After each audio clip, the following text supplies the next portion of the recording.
کامیاب زندگی اور سعادت کی زندگی گزارنے کے لیے سب سے پہلا اصول یہ ہے المداومۃ علی الفرائض، فرائض پر مداومت اور ہمیشگی، یہ میری دنیا کی لذت اور میری آخرت کی کامیابی ہے۔ یہی وجہ ہے صحابہ کرام کی زندگی میں سب سے واضح ترین پہلو جو ہمیں ملتا ہے وہ ہے فرائض کی پابندی۔ عمر رضی اللہ تعالی عنہ جب گورنروں کو اکٹھا کرتے تو سب سے پہلی بات یہ کہتے ان اہم امورکم عندی الصلاۃ فمن حفظها وحافظ عليها فقد حفظ دينه ومن ضيعها فهو لما سواه أضيع۔ آپ کی ذمہ داریوں میں سے سب سے مہم کام جو میں تجھ سے مطالبہ کرتا ہوں وہ نماز کا مطالبہ ہے۔ جس نے نماز کی حفاظت کر لی اور اس پہ مداومت کر لی، عبادت کے پہلوؤں کو خوبصورت بنا لیا، اس نے صرف نماز کی حفاظت نہیں کی بلکہ پورے دین کی حفاظت کر لی۔ اس لیے عمر رضی اللہ تعالیٰ نے یہ بھی کہا کرتے تھے من ہانت علیہ الصلاۃ کانت علی اللہ اہون۔ جس شخص کے نزدیک نماز کی وقعت ختم ہو جائے اور پرواہ نہیں کرتا، ایک تو اس نماز کی بھی وقت اللہ کے ہاں نہیں اور اس انسان کی بھی وقت اللہ کے ہاں ختم ہو جاتی ہے۔ من كانت همه هم الآخرة كفاه الله سائر همومه۔ اس لیے رسول اللہ صلی اللہ علیہ وسلم نے فرمایا جس نے اپنی زندگی کا غم آخرت کا غم بنا لیا، اللہ کے وعدے سچے ہیں۔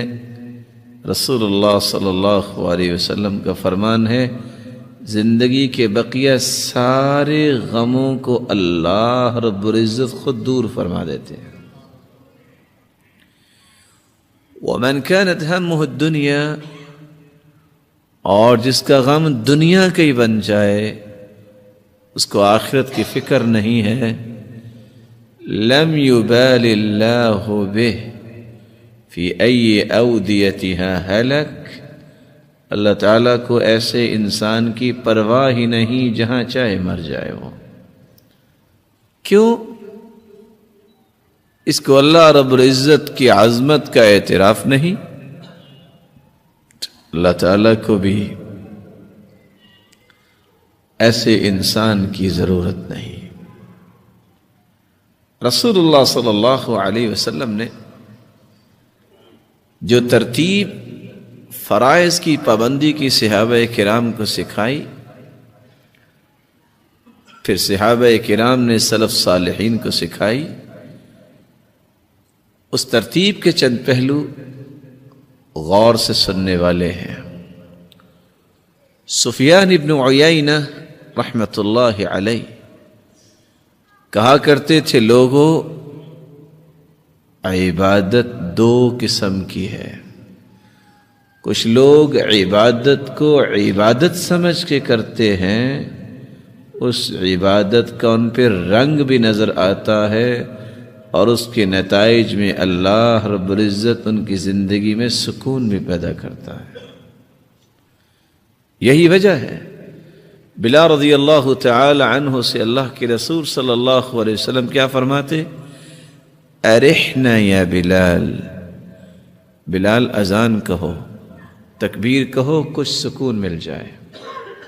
وجعلت قرۃ عینی فی الصلاۃ، میری آنکھوں کی ٹھنڈک اللہ تعالیٰ نے نماز کو بنا دیا ہے۔ اور آج اگر کوئی امام سجدہ لمبا کر دے، یا صبح کے بارے میں سنت یہ ہے کہ 60 سے 100 تک آیتیں بھی پڑھی جائیں، اگر کوئی لمبی نماز کر دے تو پیچھے کھڑا انسان بولتا تو نہیں، وہاں لفظ تھے ارحنا یا بلال، بلال کچھ سکون دیجئے، اذان کہیے۔ یہاں بولتا تو نہیں، سوچ رہا ہوتا ہے انقذنا یا امام، اے امام ہماری جان چھڑا دو، آئندہ اس مسجد میں نہیں آئیں گے۔ اس شخص کی عبادت کا یہ حال ہو، اس کو زندگی میں سکون کیسے ملے گا؟ اور ایک عبادت ہے روٹین، آئے چند لمحات اپنے بازو اٹھائے اور رکوع میں گئے اور سجدے میں گئے، کچھ پتہ نہیں کیا پڑھا، کچھ پتہ نہیں کیا میں نے مطالبہ کیا۔ یہی وجہ ہے کچھ قصے انسان کو سبق دیتے ہیں۔ عصر کی نماز امام نے پڑھائی، 3 رکعتوں کے بعد سلام پھیر دیا، انسان ہے بھول جاتا ہے، پہلی صف دوسری تیسری کوئی نہیں بولا، پیچھے سے آواز آئی جناب 3 رکعتیں آپ نے پڑھی ہیں۔ اچھا بھائی آپ کو کیسے پتہ چلا؟ پہلی صف والوں سے دوسری تیسری سے پوچھا، سب کہتے ہیں نہیں 4 پڑھی۔ اچھا جی آپ کو کیسے پتہ چلا؟ کہا پتہ کیسے چلنا ہے، میں ہر روز عصر کی نماز پہ 4 رکعتوں میں اپنی 4 دکانوں کا حساب کرتا ہوں، میری ایک دکان بچ گئی ہے۔ اس کو یہ فکر نہیں ہے کہ میری 4 رکعتیں نہیں ہوئی، اس بیچارے کو وہ کسی اور زاویے میں زندگی گزار رہا ہے، اس کی ایک دکان بچ گئی ہے۔ اور ان تینوں کو بھی پتہ نہیں چلا، کیوں؟ روٹین ہے۔ عبادت سمجھ کر جو عبادت کرتا ہے، سفیان ابن عیینہ کہتے ہیں جو عزت نہیں کرتا عبادت کی، وہ عبادت کا حق ادا نہیں کرتا۔ وَمِن تَوْقِيرِ الصَّلَاةِ أَن تَأْتِيَهَا قَبْلَ الْإِقَامَةِ، اور نماز کی عزت و توقیر کیا ہے؟ تم اقامت سے پہلے آؤ، تم صف میں کھڑے نظر آؤ۔ صحابی کہتے ہیں اپنے بیٹے سے ادرکت الصلاة معنا، تم نے نماز پڑھی ہمارے ساتھ؟ قال نعم، نماز پڑھی۔ قال ادرکت التکبیرۃ الاولی، تکبیر اولا تم نے پا لی؟ قال لا، تکبیر اولا نہیں پا سکا۔ تو صحابی نے کیا کہا؟ لما فاتك منها خیر من 100 ناقہ کلها سود العیون، بیٹا اگر تم تکبیر اولا پا لیتے 100 اونٹنیاں جو سیاہ آنکھوں والی ہیں اس سے قیمتی یہ تکبیر اولا تھی۔ دوسرے لفظوں میں آپ کہہ سکتے ہیں یہ سرخ اونٹ، یہ اونٹنیاں اس وقت اتنی قیمتی تھی، آج دنیا میں سب سے مہنگی گاڑی ہے، اگر کسی کو 100 گاڑیاں مل جائیں رات کو سے نیند آئے گی؟ صحابہ کرام کا موقف کیا تھا؟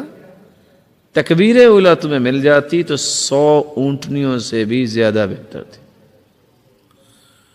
اس لیے رسول اللہ صلی اللہ علیہ وسلم نے صحابی کو حکم دیا لا تترکن صلاة مکتوبہ وَإِن قُطِعْتَ أَوْ حُرِّقْتَ، تجھے کاٹ دیا جائے، تجھے جلا دیا جائے، فرض نماز نہ چھوڑنا، فرض نماز نہ چھوڑنا۔